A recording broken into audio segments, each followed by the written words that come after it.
Hello again, welcome back. I thought I'd do a video because I've done an update to my hi-fi system in so much that I bought another amplifier. I've been in the market for looking for an amplifier for a couple of years now, and I've taken my time over it, and very fortunate that I was able to come across an amplifier that I'd really shortlisted very high on the list, and managed to find one second hand because I wouldn't have been able to afford a new one. So very fortunate to find one which was under a year old, and to get it with a big discount was off the new price was really good. So just to say that the amplifier I bought is an integrated amplifier. It's an exposure 3510 integrated amplifier, and I've got it connected to my system there. Now for now, all I've done is get it connected up. It's going to be using, I'm going to be using my vinyl Linsonic LB12 through it. I've got a CD player there with a separate power supply for the CD player on the bottom. That's a named CD5X. I've got a Blue Sound Node Nano over here, and behind me I occasionally put a television in position, and I've got the television running through it as well, coming through the speakers. My television isn't always there. I only put it there if I'm going to watch something, and that's not very often these days. But anyway, a little bit of background behind it.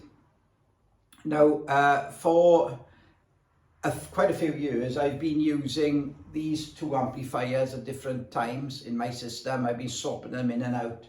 This is a Heed Obelisk Mk2.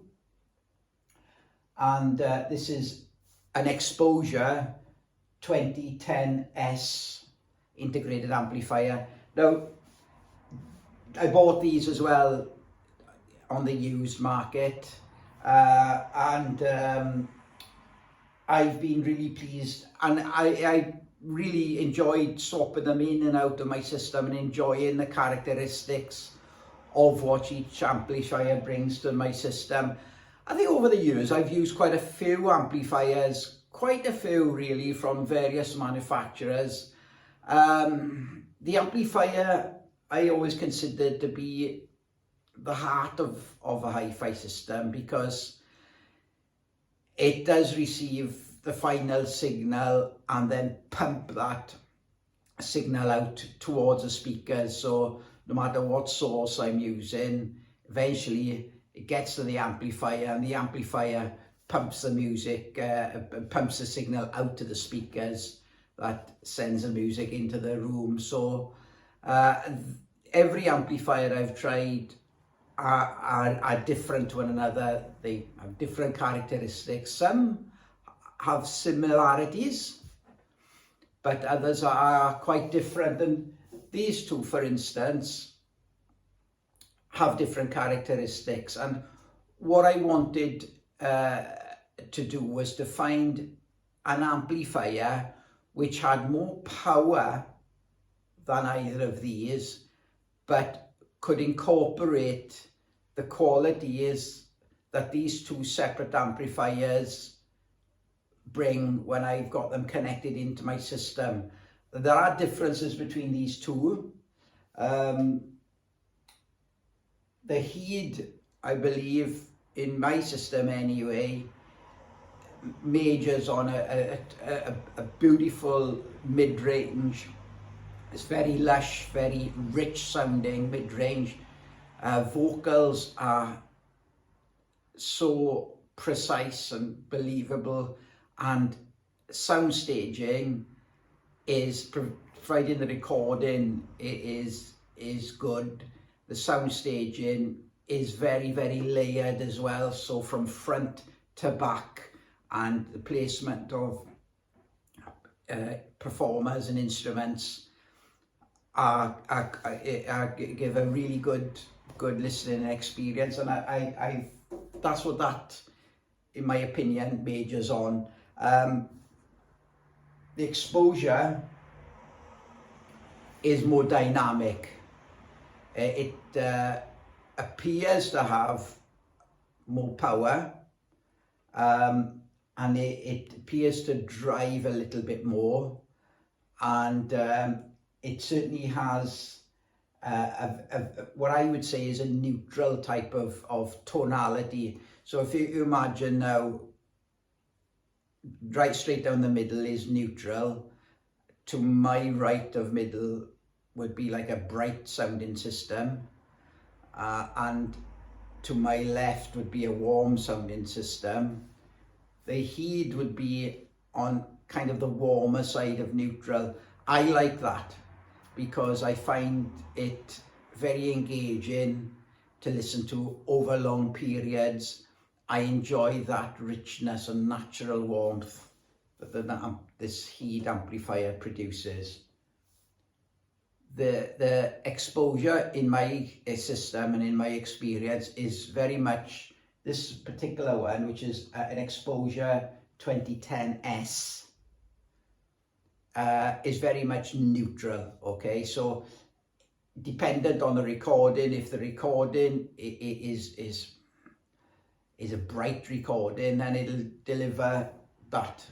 It'll deliver what's on the recording. If the recording is like a rich sounding recording, then that's what you'll get, is you'll get a nice rich sound.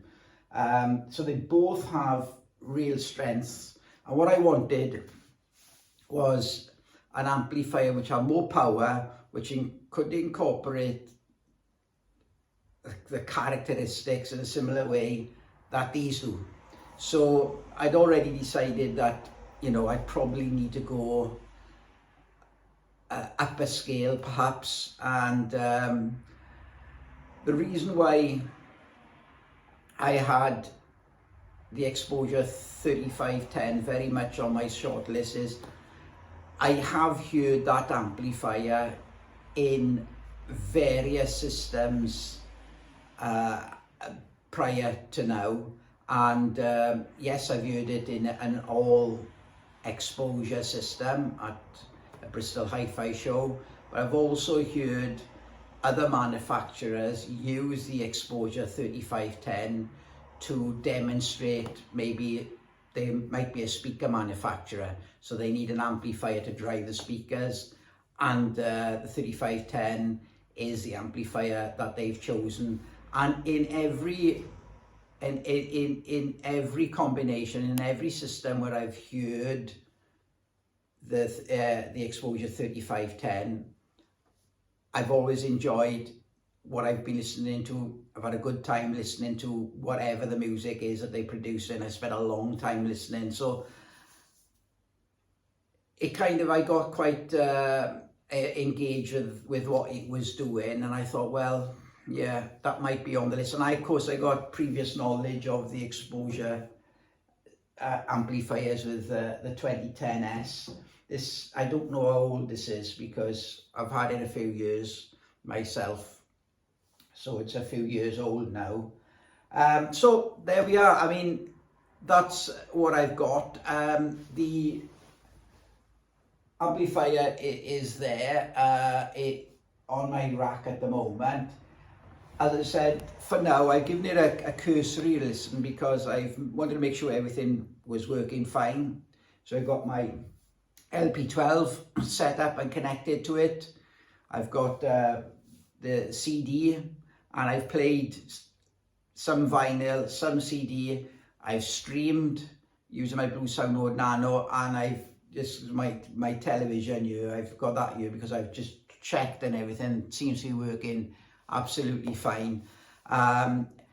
Initial thoughts, and I will probably do another video after I've had a really good time digging through my collection of music and spending quite a bit of time with this, because I like to, if I get something new, I like to really give it a good try and a really good chance before I can draw some conclusions. So it might be a few weeks before I'm able to do that. but initial thoughts are very promising, and I'm really excited now to want to spend some time just using this amplifier in my system, and I'll come back again and do another video at some point in the near future to give you my kind of final thoughts on it. But yeah, for now, again, thanks very much for taking the time to watch the video, and no doubt I'll be doing another video soon. But in the meantime, thank you and bye-bye.